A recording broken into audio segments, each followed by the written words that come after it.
Hey babe, you coming? We gonna get this show on the road? Oh yeah. I'm coming. Woo! All right, sorry. I just had to get ready. What is Let's up? go. What is up with that? It's the Yuck. stinky slinky. Yeah, you're stinky. It's 2021. I'm ready to camp. I'm ready to go. I know it's only January, but it's game on. You know, you got to put your game face on. And you know what? Here's what I was thinking. You know, the stinky slinky, it's an amazing thing. It takes a lot of crap, and it does what it's supposed to do.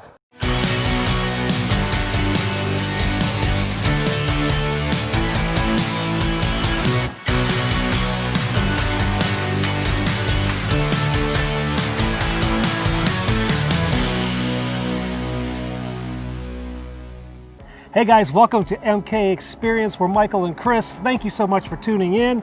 Here we are, our first video, 2021. We made it, we survived, we're here. But Kris and I, we are both looking forward to better days in 2021.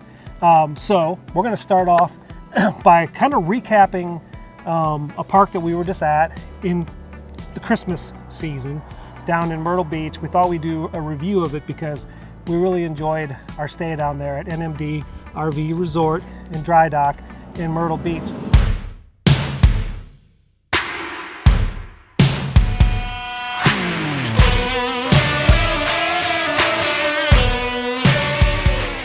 So we'll start off with Kris setting up the whole thing. So how did that go, reaching out to them to set up our spot?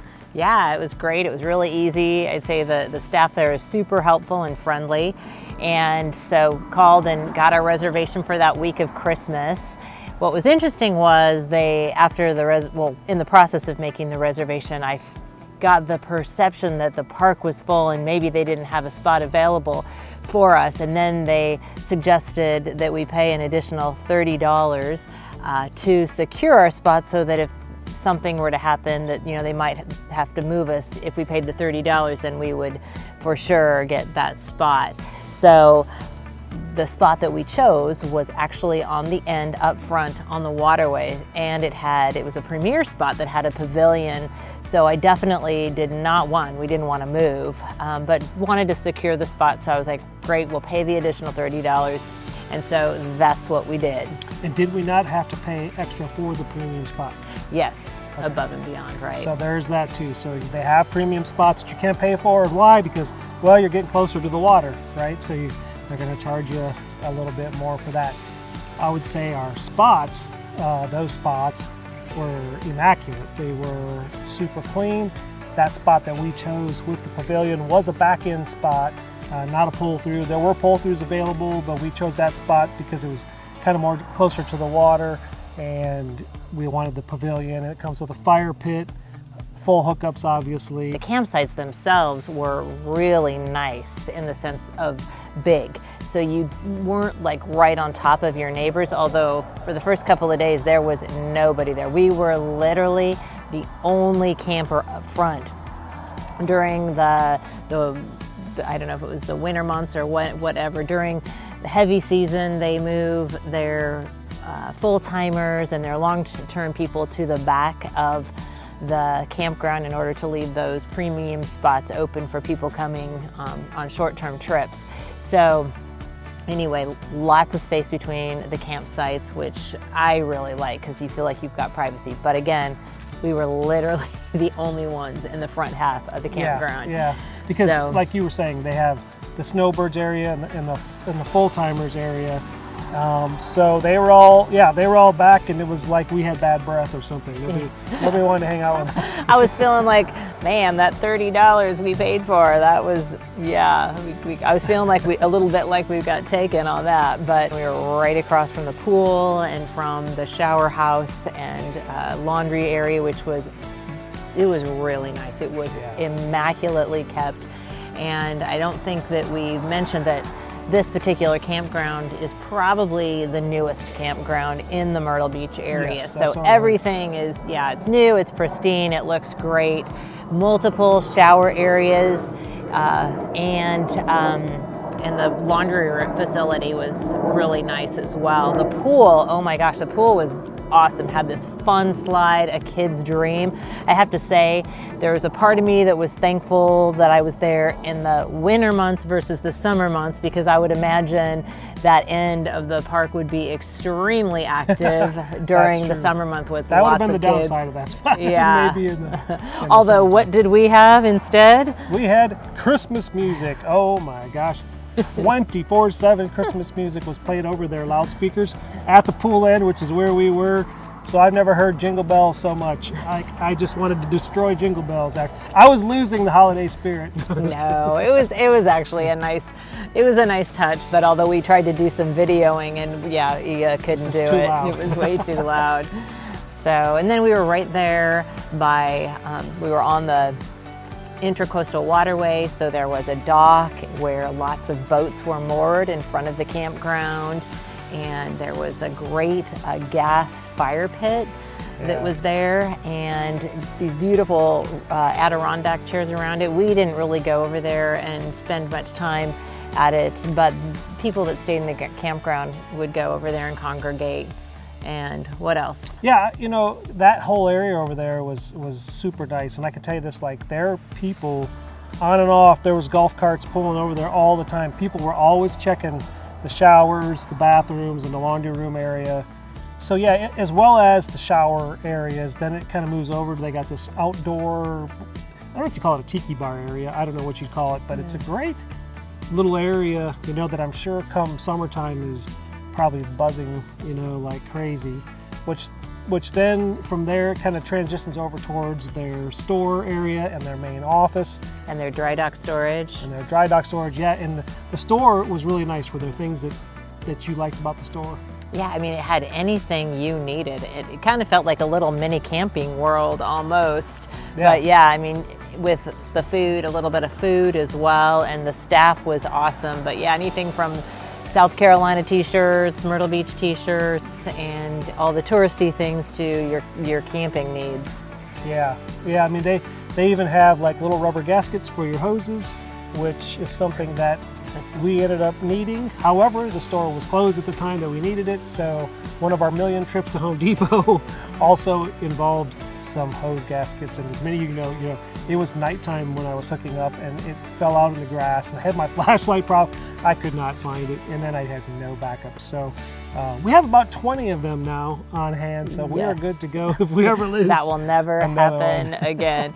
That was the beginning of all of the fun things that happened during that trip. And if you haven't seen our previous video, the good, the bad, the ugly, please go check that out. Yeah, you know, well guys, you know, we're all learning all the time, you know, it's nonstop. When you got a house on wheels, as I say, anything can happen, you know, and so you're kind of always learning when you're RVing, you know, so, and then you learn the lesson. And to me, like, once you learn that, you lock it in pretty good so that you don't ever do that, you know, repeat that same thing again. So, but yeah, the park was super clean, super nice. Like we said, so many amenities, pull-throughs, back ends, different size back ends, the premier sites. So those are all the good things that I really liked. What would be some of the bad things? Yeah, well, I wouldn't necessarily say it was bad or negative, but it definitely is. There are campgrounds in Myrtle Beach that are right on the ocean. This one was on the Intracoastal, so it was a little bit of a drive to the beach, which was fine. That didn't bother us. We actually, I think, kind of preferred that, at least, you know, this last time. So, but that was a negative. If you're looking to be right at the beach, you're not on the beach. Yeah.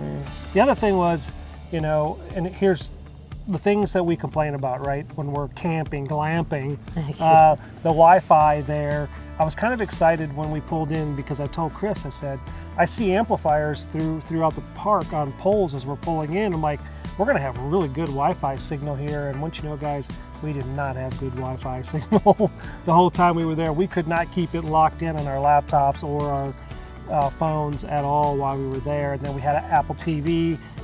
I think the Apple TV maybe did a little bit better of a job, but we even had to try to adjust that. We tried our cell phones as well, and it said we had full bars of LTE. However, even some of our apps wouldn't open up like they should. So at that time that we were there, Nashville had that bombing at the AT&T. I don't know if that had anything to do with it or not, but I would say that, and the things we complain about, again, guys, it's like, oh, we can't have Wi-Fi while we're camping. Could have been a whole lot worse. Yeah.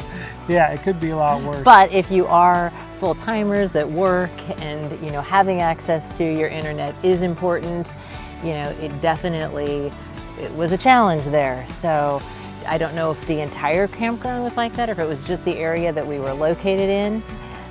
But yeah, we struggled with that.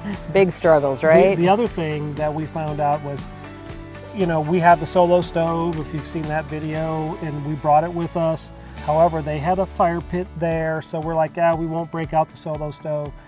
So we got some firewood from them, and it just, either the wood was really green, the fire pit didn't have a lot of oxygen that could get to the bottom of it, but we could not get a fire to stay going in the fire pit there. So that was a little bit of a bummer because it had burned some. So anyway, that little bit of a negative. I think their fire pit was not the greatest fire pit. It did have the grill, so you could cover, flip it down, and grill some burgers or steaks or on there. But I don't know, it just could not get enough oxygen underneath. No, and that was the night that we did. It was probably one of the warmest nights. It was pretty chilly in the evening, so it wasn't exactly fire pit. Yeah, but that season. I don't know, something with that fire pit just, wasn't right. But we didn't want to get out the solo stove. So that was one of our little negatives. Other than that, I can't really think of anything else there. It's a great park, guys. They keep it super clean. One more thing, which really, it had everything to do with, again, the weather. It was really cold there. Our last night there, well, actually our last morning, we knew it was going to get down pretty cold. I think it was 24. Yeah, and we chose not to put the heated hose out. We knew we had talked to some of our neighbors. They weren't going to do it either. And the water froze. Yep. And I think it froze at the park because the park, the spigot was frozen. Spigot was frozen. You couldn't turn it on or off. And so our last morning there, when we were cleaning up and wrapping everything up, we had no water for showers or anything for that matter. So, but that obviously was weather related. Weather related. So, yeah, we chose December to go, and it was worth it. It was worth it. Definitely. So we definitely recommend that park. We want to go back again when it's warmer, so we can actually see what it's like to be there. When it's warmer, we don't have to wear these. But great park to go to. Yeah, and they also recommended a couple restaurants, but the one that we really enjoyed was it the local kitchen. The local kitchen, and you could literally see it across the Intercoastal from the campground, but it took about 10 minutes to get there. But just great outdoor space. Oh, we actually ate there 3 times. Yeah, guys, it's the place to go to. Yeah, they've got this great seafood flatbread, but they were open on Christmas, and so we went there with Michael's family and had Christmas dinner as well.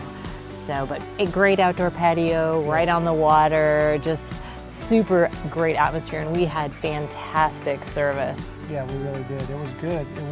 And we also liked going to the Cherry Grove Fishing Pier and the Cherry Grove Beach area. If you've never been there, you definitely got to go there and check that out. It's great. We enjoyed that. It's beautiful. We had we had to have coats and hats on, but it was worth it. Yeah. And we did make it down to the downtown area one evening too, where all of the cool t-shirt shops and little restaurants and a lot of the activity. It was really quiet. Yeah, it was just definitely the time of year. But that was the other thing I was going to say. That $30 that we spent ended up paying off because it ended up that some of Michael's family decided to come to the beach over Christmas while we were there, and we were originally going to go home the morning of a Christmas Day, and so we asked the campground if we could stay an extra night. And they had looked, and there was actually somebody scheduled for our spot, but they allowed us to stay, and we got to stay in our spot because we had paid the $30. So it was definitely worth it in the end. We were glad that we did it. We were glad we stayed the extra day as well. So it all worked out. Yeah, it all worked out. So definitely go check it out. We are excited about 2021, and man, we got a video that we're already working on in the works, guys. It's going to be, we had an eye-opener for ourselves, so we're going to have this reveal coming up. We're super excited about this video coming up. So if you haven't already, give us a thumbs up, because that gets channels like yours and ours and RVing out there in the algorithm more. We appreciate all of you again who are following us. Thank you so much. So God bless you. And safe travels.